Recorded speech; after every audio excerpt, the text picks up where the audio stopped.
Hay chicos que están con nosotros, Ángeles Magdaleno y John Hitler. Ellos vienen a presentar un libro aquí al CUSUR. Ellos saben que son estudiantes de cuarto semestre de periodismo. Esta materia se llama Taller de Prensa 1 y esta es una práctica sobre la entrevista. Entonces, ellos ya saben lo que debieron de haber hecho para entrevistarlos a ustedes. Y obviamente no queda descartado todos los tips que les quieran compartir. Sabemos que hay un tiempo, porque pues hay un evento al que hay que seguir. Pues yo los dejo con los chicos, yo solamente voy a moderar.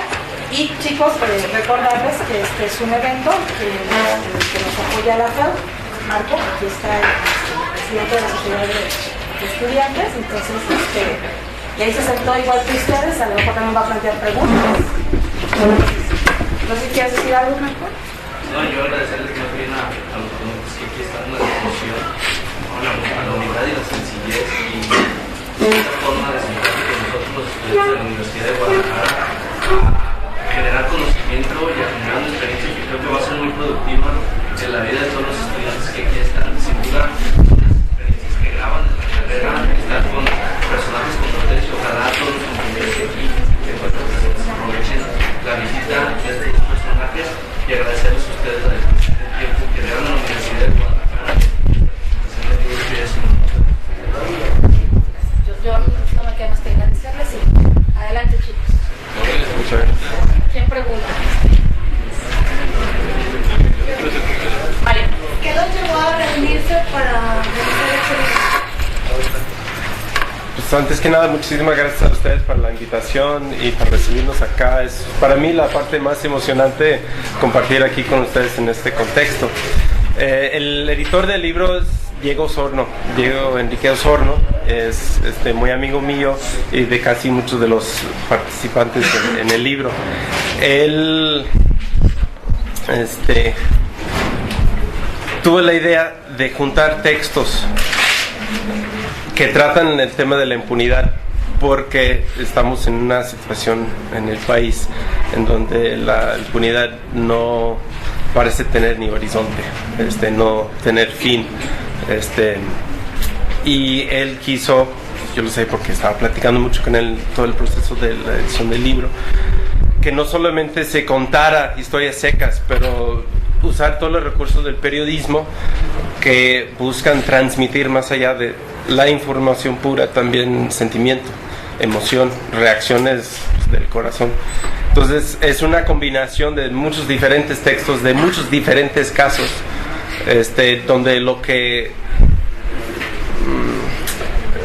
digamos, el factor que une en todos los casos es la impunidad. El factor que une en todos los textos es el rigor y el compromiso. Hay textos que se enfocan rigurosamente en la documentación y la investigación, como es experta aquí la compañera, y hay casos que, para decirlo mío, son un poco diferentes porque se basan no solamente en un trabajo periodístico de entrevistas, revisión de documentos, pero también de experiencia vivida, porque en mi caso me tocó vivir los sucesos, ¿no? Muchos de ellos. Entonces, no sé si... En este hilo conductor que es la impunidad, ¿cómo se presenta, cómo se puede recuperar una impunidad de hace 30 años, el caso del líder sindical con la impunidad de la Guardia Nacional? ¿Cómo se da ese hilo conductor? Porque finalmente sigue siendo exactamente el mismo aparato de justicia. Nosotros vemos que hay una serie de reformas a las leyes, pero en la práctica las autoridades siguen mostrando la misma indiferencia hacia la realidad. Hace 30 años como hoy puede asesinarse a un líder sindical con la presencia y la importancia que tenía Misael Núñez Acosta, y pueden asesinarse, porque ese es el término, 49 niños en una guardería y no hay culpables. Y si los hay, como en el caso de Misael, 3 veces se fugan los asesinos materiales confesos, y hasta el día de hoy pues siguen prófugos.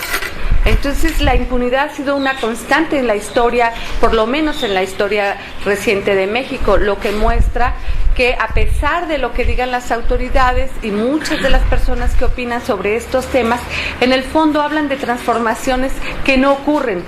porque ellos no quieren que ocurra y se ponen todas las trabas. Perdón. ¿No les parece que hubiera sido más rico informativamente el hacer comparaciones sobre la impunidad de México con otras naciones, por ejemplo, de España o de Inglaterra o de donde sean procedentes estos visibles periodistas? Lo que pasa es que era un enfoque distinto, porque eso, tú lo que nos planteas es un estudio comparativo. Por ejemplo, en el caso de Inglaterra o de Estados Unidos sería diferente, sería realmente complicado hacerlo, porque tú sabes que el sistema judicial de ellos es un derecho consuetudinario, está basado exclusivamente en el caso de Estados Unidos en las enmiendas, y en el caso de nosotros, como todo el derecho latino, está fundamentado en una codificación romana que está previamente establecida, y esa es una de las razones por las cuales el derecho mexicano es tan lento, tan formalista y tan difícil de comparar con otros. Si a eso le agregas las particularidades del sistema de justicia mexicano, hubiera resultado muy difícil. Entonces, lo que queremos mostrar es lo que sucede hoy día en México, y no porque no ignoremos lo que sucede en otros lados, sino porque esta es la realidad que estamos viviendo hoy día, que nos puede tocar a cualquiera. Usted como historiadora y como periodista, ¿cómo ha cambiado políticamente? ¿Qué se ha hecho para combatir esa impunidad? Porque como usted lo dice, tenemos leyes, se han reformado, la gente ha alzado la voz, o sigue siendo lo mismo de hace años. Desde el periodo colonial, yo me atrevería a decir, ¿no? Por lo menos en el periodo colonial había juicios que ganaban las comunidades indígenas, y hoy día, pues las organizaciones, a mí me parece que no hay una que ganen. Entonces, ese es uno de nuestros graves problemas, el asunto de la impartición de justicia. Yo creo que, y está vinculado con el que en mi opinión es el mayor problema de este país, que es la corrupción. Y si a eso le sumamos, insisto, esta formalidad y esta lentitud del derecho mexicano, si además no hay voluntad política y la orientación es muy clara, por lo menos de 2 administraciones hacia acá, de que los trabajadores mantenerlos a línea, a raya con los salarios, con las oportunidades de trabajo, con las oportunidades educativas. Entonces tenemos que es una serie de factores que van a impedir la cabal impartición de justicia, porque responde a intereses económicos. Incluso gran parte de las reformas que se han hecho tienen que ver más con una cuestión del mercado, de garantizar a los inversionistas extranjeros tanto su dinero como su propiedad, que a nosotros en términos de ciudadanos ofrecernos las garantías. Si finalmente, según prácticamente todos los clásicos, todos los teóricos del Estado señalan que el principal bien tutelado por el Estado es la vida, y el Estado mexicano no puede ni siquiera garantizar la vida de sus ciudadanos, imagínate de qué clase de justicia hablamos. Es decir, es una serie de fenómenos que impiden el cabal cumplimiento, pero sobre todo la ausencia de voluntad política. Yo creo que ha habido esfuerzos de suma importancia para combatir la impunidad, pero ninguno de ellos pasó por ningún congreso, ni a nivel estatal ni a nivel federal, no vino de un político electo. Los movimientos, los esfuerzos para mí importantes para combatir esa impunidad han venido justamente de la gente que sufre en la impunidad. O sea, la policía comunitaria en el estado de Guerrero, el levantamiento zapatista, para mí, que fue un esfuerzo para acabar con la impunidad de represión contra los pueblos indígenas en Chiapas. Esfuerzos como la gente, los comuneros de San Salvador Atenco, que no querían que un estado impunemente les quite sus tierras para poner un aeropuerto. O sea, para mí buscar esfuerzos importantes en combate a la impunidad, voy a la calle, voy al campo, no voy a los congresos. Y también yo creo que algunos trabajos periodísticos, como cabe mencionar Presunto Culpable. La película de Presunto Culpable puso a un alcance de muchísima gente algo que yo creo que es de un valor muy importante, que es la documentación de la cotidianidad de la impunidad. O sea, no es un caso de alto impacto de un asesinato político, no es un caso relacionado al crimen organizado, es un caso que al parecer carece de todas las características que muchos de esos casos en este libro destacan, de casos de gravedad, de alto impacto. Es la impunidad cotidiana, y con esa ventana hacia cómo funciona. Desde la abogada que ni siquiera en algún momento sabe de qué caso se está discutiendo, desde el juez que no escucha, desde los policías que llegan y pueden decir legalmente no me acuerdo, no me acuerdo, no me acuerdo, como respuesta a todas las preguntas que les hace.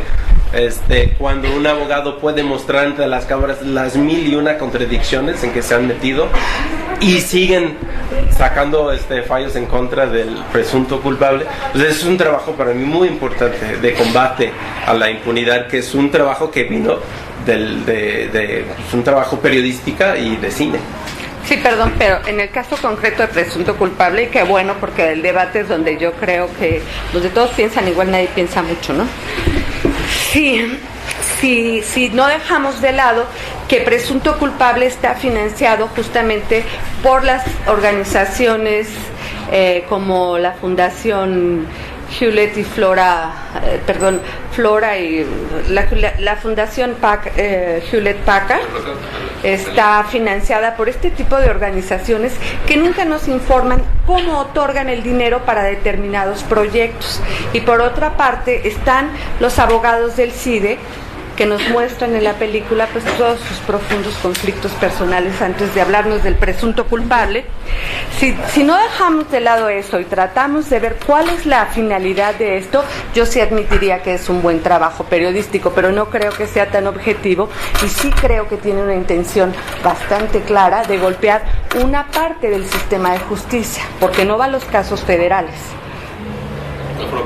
Bueno, va al fuero común. Eso es por un lado. Y por otra parte, el CIDE y sus abogados son los que sacaron a los responsables o presuntos responsables, diríamos, de Acteal de la cárcel. ¿Sí? Entonces, no sabemos hacia dónde se están moviendo. Otro que les da bastante dinero es la fundación de George Soros, el filántropo con fauces de tiburón, ese que hizo caer el peso mexicano en 94 y que tiene prohibido entrar a Inglaterra y a otros países debido a esas operaciones bursátiles y financieras tan irregulares que han metido a los países en una dinámica de pobreza terrible. Y ahora resulta que muy generosamente nos dan un dinero justo cuando la iniciativa Mérida está promoviendo una reforma del aparato judicial. Entonces yo ahí sí pondría como mis interrogantes acerca de la intencionalidad tras presunto culpable.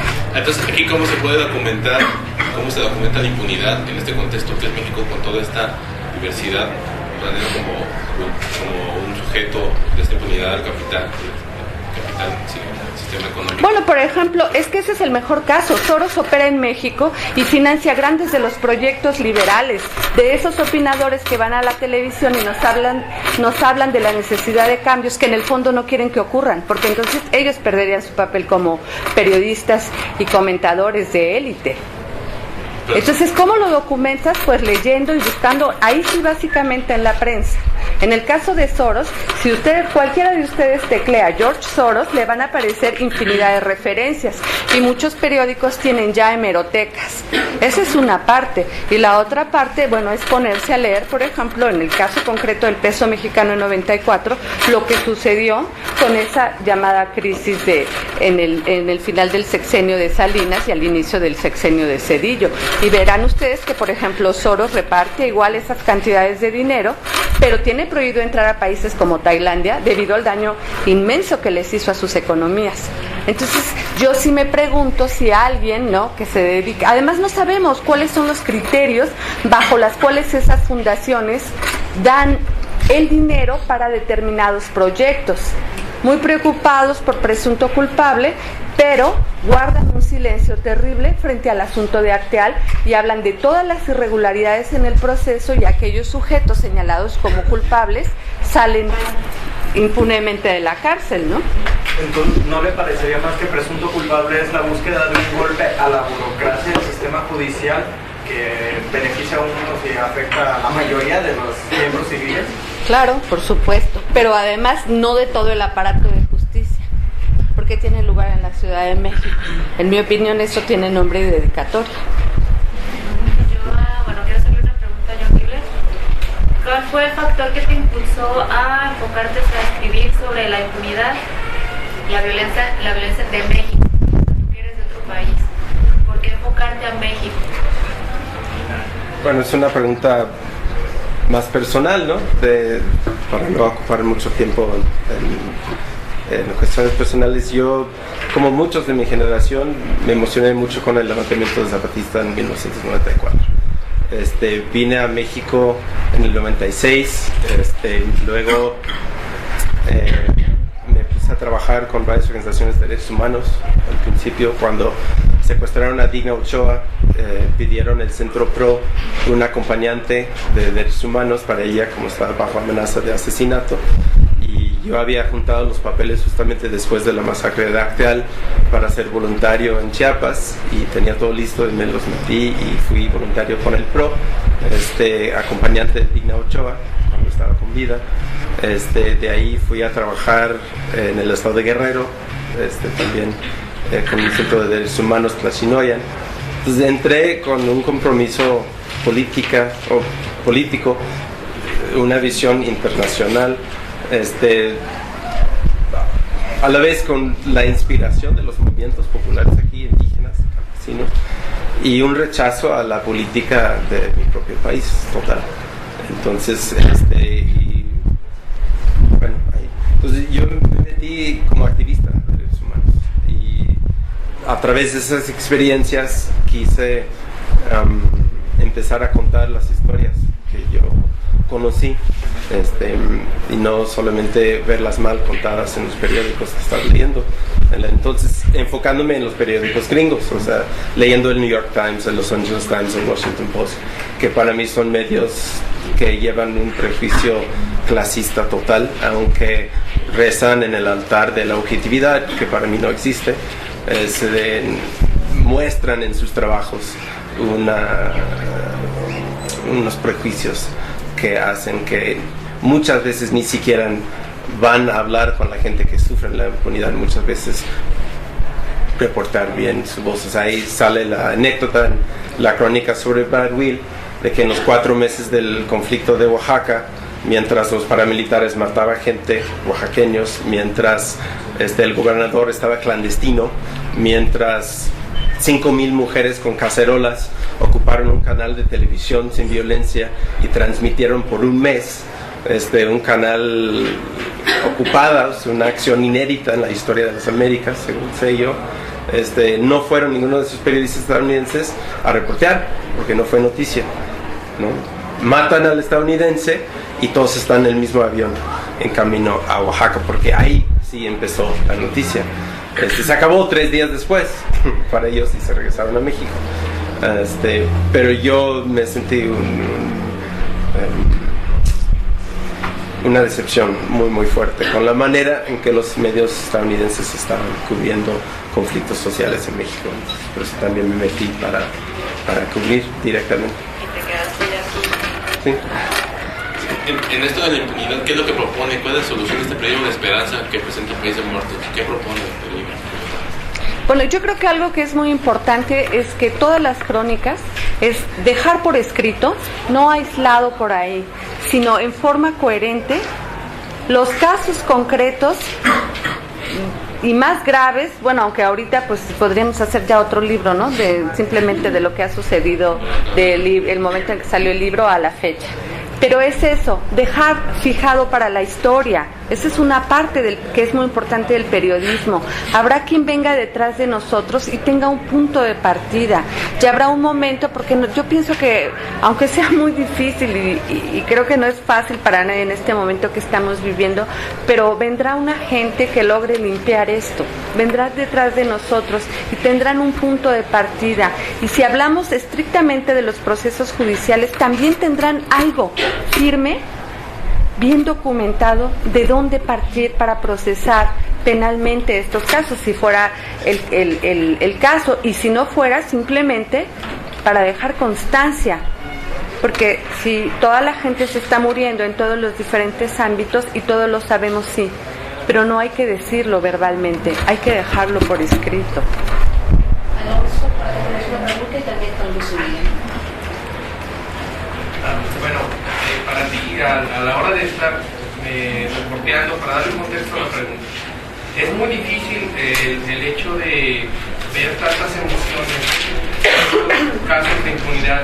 Tú como reportero o como investigador, ¿qué haces para lograr sacar la esencia de esos sentimientos y plasmarlos en una crónica que pues después forma parte de este hecho?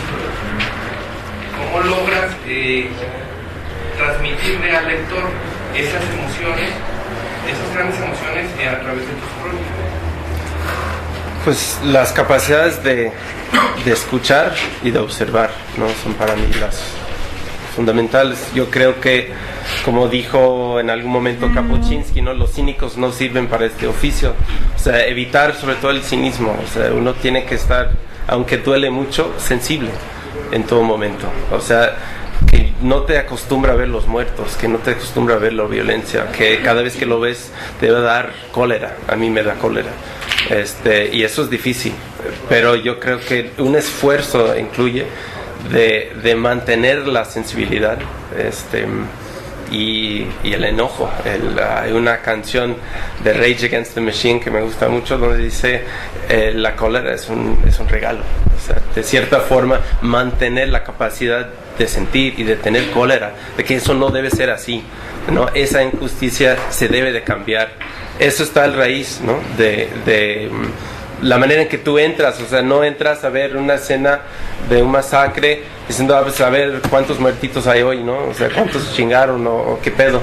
O sea, eso está muy mal, según veo yo. O sea, esos son, o sea, familias destrozadas que estás viendo ahí, ¿no? Esas son personas que siguen vivo, que sus vidas de por sí para siempre están violentadas a través de la muerte de la persona que vas a observar, ¿sí? En este caso de las ejecuciones. Pero observar con base en esa sensibilidad, todo tienes que estar observando qué lleva la gente, cómo habla la gente, cómo actúa la gente. Yo me acuerdo, por ejemplo, en una de las escenas de los papás de Brazzaville, que llegaron y sostuvieron una reunión con las viudas de los asesinados oaxaqueños, y cuando una de las viudas empieza a contar una historia a la mamá de Brad, como Brad le regaló a ella un café en el CEMEFO el día que estaba esperando para ver si iba a sobrevivir su esposo o no. Ese detalle de todo el momento de que la viuda cuenta a la mamá del hijo asesinado, los dos en casos impunes, de que en vida esos dos hombres se conocieron de cierta forma, ¿no? Y que este hijo le tocó la vida de ella. O sea, eso para mí muestra mucho de los impactos de la impunidad ahí en la sociedad. Entonces observas estas cosas y escuchas mucho y preguntas mucho, ¿no? No ves a la muerte como algo concluido, pero tienes que buscar a toda la gente viva que están viviendo esa muerte y preguntar a ellos y escuchar de ellos y sacar historias. A partir de las historias que cuentan y del periodismo de investigación que hacen, ¿han visto reacciones en la población a partir de lo que se cuenta para tratar de parar esa impunidad que hay? Pues yo creo que nos dura a todos la indignación mientras sucede lo siguiente, que normalmente es mayor. Pero bueno, por lo menos en el caso concreto de Misael, pues sí he escuchado comentarios, porque está orientado hacia el Sindicato Nacional de Trabajadores de la Educación, que es uno de los sindicatos no solo más grandes, sino más poderosos de este país. Y por supuesto, porque en el caso concreto de Misael se volvió como la parte arquetípica de la lucha, en un país donde necesitaríamos más educación para que todos pudiéramos salir a reclamar otro estado de cosas, el cese de esta impunidad y de la violencia en que vivimos. Pero justamente el asesinato de Misael nos dice qué tan poderosa es el Bester Gordillo, porque 3 veces fue salvada desde la cúpula del poder, y eso no lo digo yo, lo dicen los documentos del aparato de Estado. Entonces ella es, por lo menos en gran parte, responsable de la desinformación, de esos bajísimos niveles culturales que tenemos, y todos ustedes saben, porque están aquí, El hecho de estar en la universidad como mexicanos los hace a ustedes un sector privilegiado. ¿En qué niveles de educación estamos? La deserción escolar que ha habido en los últimos años. Entonces, mientras menos educación, mientras menos información, pues es más fácil controlar a una población y pasar por arriba de ella, no una, sino 50 veces sin consecuencias.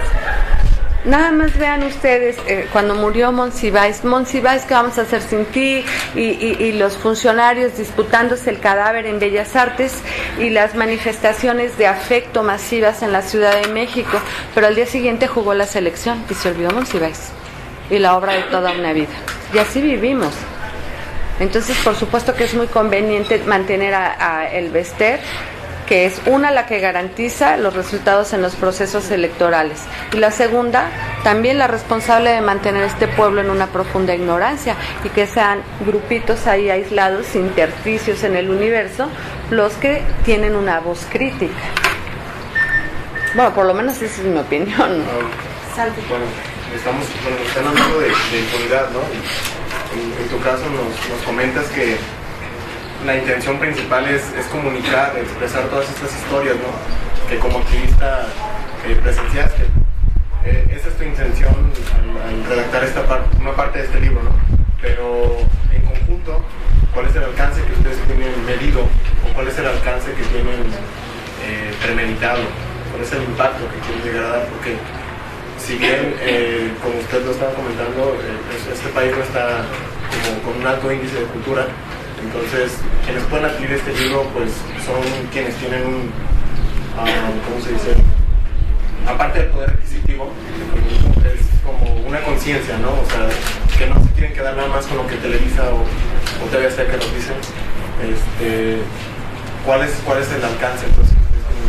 Mira, esta parte, por ejemplo, la parte económica, pues sí cae muy fuera de lo que nosotros podemos hacer, pero lo que sí es cierto es que en las universidades hay bibliotecas, y en las bibliotecas se puede leer y no tienes que gastar, no sé cuánto cueste el libro, pero el dinero que cueste el libro. Y finalmente, sí, los que no estamos de acuerdo ni estamos conformes con Televisa, aunque no lo creas, a lo mejor en 100 millones de mexicanos, quizás solo seamos 1 millón, pero ese millón hace la diferencia, porque los movimientos progresistas, y eso históricamente es comprobable, siempre son minorías, y siempre, para bien y para mal, vienen de las élites ilustradas que verdaderamente están vinculadas a los movimientos sociales y que responden a ciertos intereses de clase. Entonces los alcances es muy difícil preverlos, porque finalmente el poder, por llamarlo de alguna manera, tiene todos los aparatos ideológicos a su servicio. Entonces la difusión tiene que ser en estos niveles de gente mucho más preparada, de universitarios que quieren oír otras historias, es decir, la historia contada como un hecho, no como simplemente un hecho entre muchos otros. Lo dice muy bien Diego Osorno al inicio del texto. No solamente hablar de casos más, sino contar las historias. O sea, no es Misael Núñez Acosta un señor X que mandaron matar, sino mostrar todo lo que él hacía, quién era como persona. Porque una parte que hace a los poderosos eliminar a los contrarios es justamente el negarlos, el negar que exista el otro.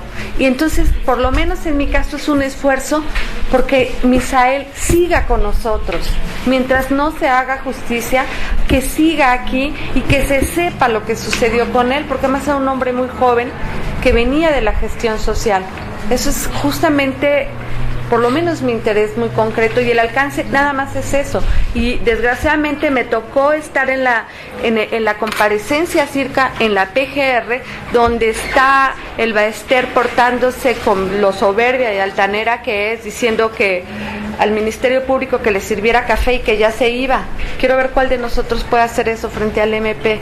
Y la señora Núñez de Acosta, la mamá de Misael, sentada ahí, una señora muy humilde, en otra forma de lucha, pero a pesar de los pesares, a pesar de la ignorancia y de que tuviera la cuestión económica, cultural, institucional en contra, sentó a la entonces secretaria del Partido Revolucionario Institucional a declarar en la PGR.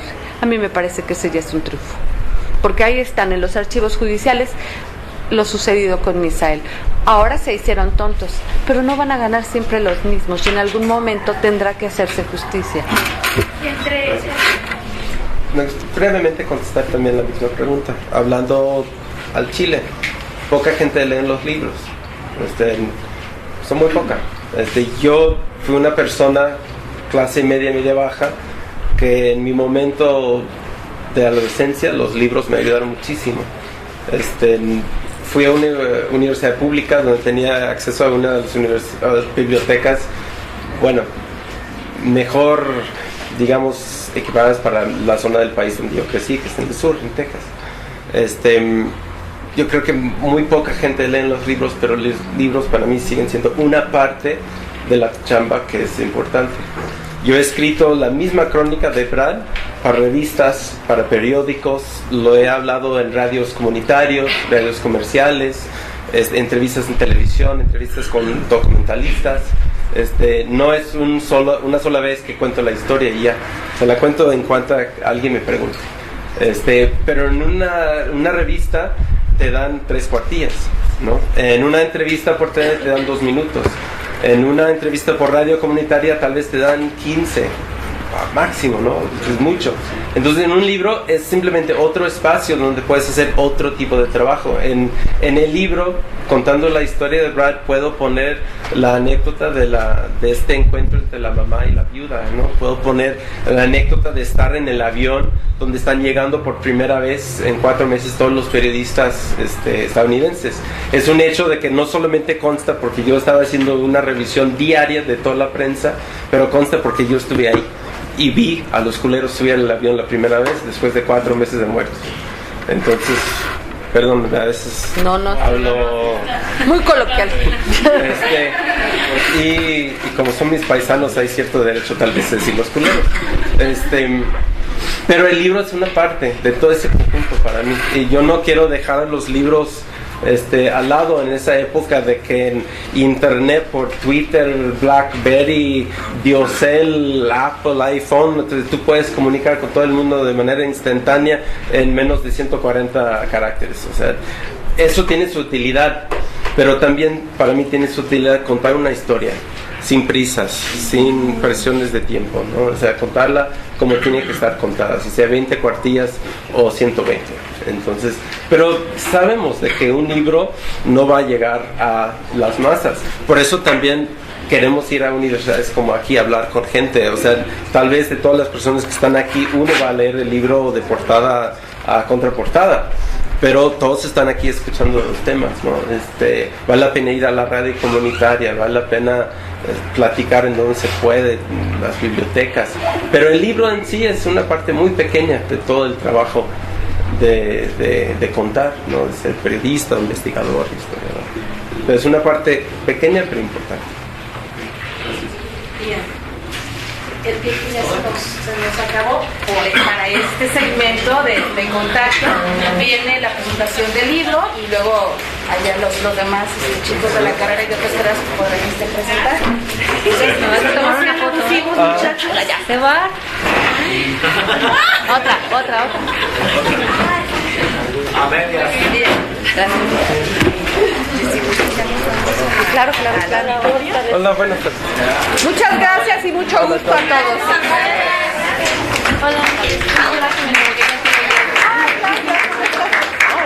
¿De quién es esta? ¿De quién es esta?